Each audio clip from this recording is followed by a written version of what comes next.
I think part of why I haven't made so many videos, in addition to being really busy the last couple of years, is I feel like I'm just not able to put out a good quality video. So I'm just going to make this one and hope that it's not too terrible. The coronavirus, interesting topic. I haven't studied it a huge amount, but it shows how people kind of misunderstand data. There's really only one piece of data that's particularly good with the coronavirus, and that is the deaths on the cruise ship, the Diamond Princess. That's the only contained environment where basically everyone was tested. They knew exactly what happened and exactly how deadly the virus was. And it shows about a 1% death rate. Now, the people on cruises are generally much older, maybe I think average age 60 or so. So among people whose average age is quite advanced, there's about a 1% death rate. All the other country data is basically nonsense because they aren't really testing anyone. They're only testing the most severe cases that come into hospitals, and it varies a lot by country. If you want to see the best country data, you'd look at places like Iceland or Norway, where they're pretty advanced and they probably do a pretty good job of screening a lot of people, and people are fairly responsible and come into the hospital and get tested. Whether, actually, I'm not sure if that's responsible, but at any rate, the country data for places like Iceland or Norway would also be very good. And it also shows a big deviation from the country data in other countries. It again shows a much lower death rate. So if you immediately look at the data for coronavirus, you'd think, oh, this is an incredibly deadly virus. You know, it's killing 5% of the people that it infects in a lot of these countries or more. But that's skewed data because a lot of people aren't being tested in those countries, including in the United States. It's only the worst cases that are getting tested. What else was I going to say about it? Well, that's the main point. Certainly is a dangerous virus, worse than a normal flu, and I think the precautions are probably warranted until this virus attenuates into a less dangerous form. That's what generally happens with dangerous forms of diseases. They generally quickly attenuate into a less dangerous form. Because if you kill your host too quickly, then you don't succeed very well.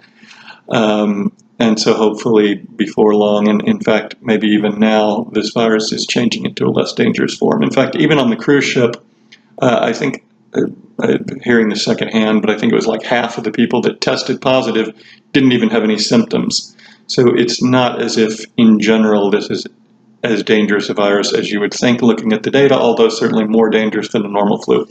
For things like the flu, number one, it depends on the quality of your diet to begin with. If you're eating a lot of food that is not really fresh, you tend to build up toxins, and it's the release of these toxins during colds and flu that really cause a problem. It forms a lot of mucus, and it causes a lot of the bad symptoms of inflammation and mucus. So just eating a healthy diet in general without particularly a lot of bad quality meat products is really useful. And then, there are various herbal remedies for the flu, and I do believe in general that these help. You can research them online. There are just many, many of them. I think part of why cultures like India evolved using so many spices was that they fight disease and the flu. In fact, the only medicine that really seems to be recommended for the flu is Tamiflu, which is basically a direct derivative of star anise. It's an herbal remedy that they somehow were allowed to patent. There are countless times that they've tried to study and patent things like turmeric, but because you can't really deliver it in a pill form very well, they've never patented it. But certainly there are a lot of herbal remedies that are good for the flu.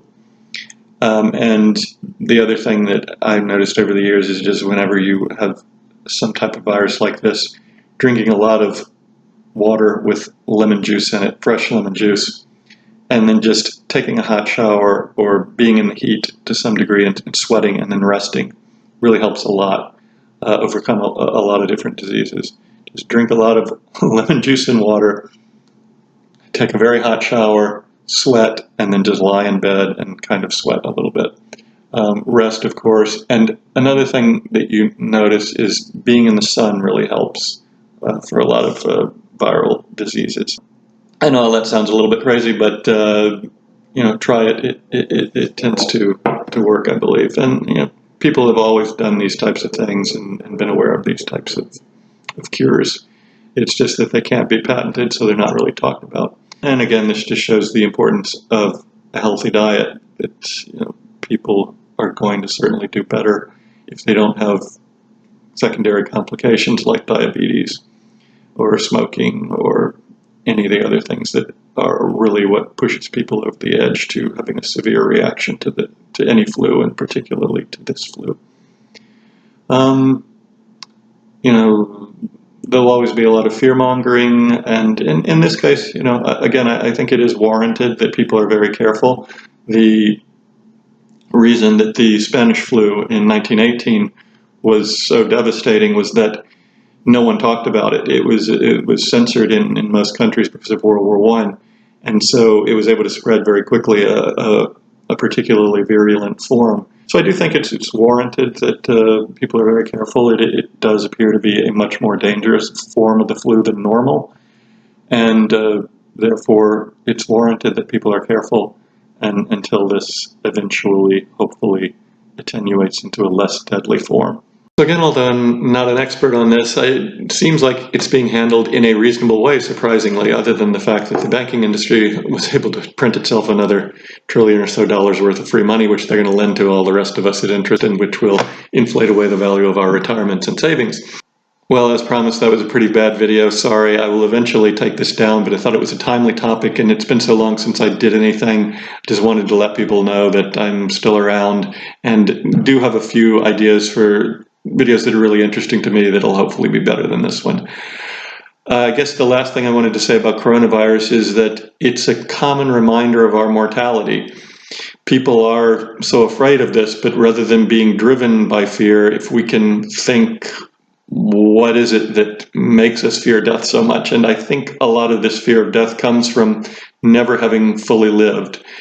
It's a good time to reflect back on the things that you wish you had done and still have the opportunity to do, and make changes in life, because it's so easy to stay in denial that we'll never die. And something like this finally reminds us that no, people do have mortality, and there is a limited time to do the things that you want to do in life, and it's perhaps better to start planning the life that you really want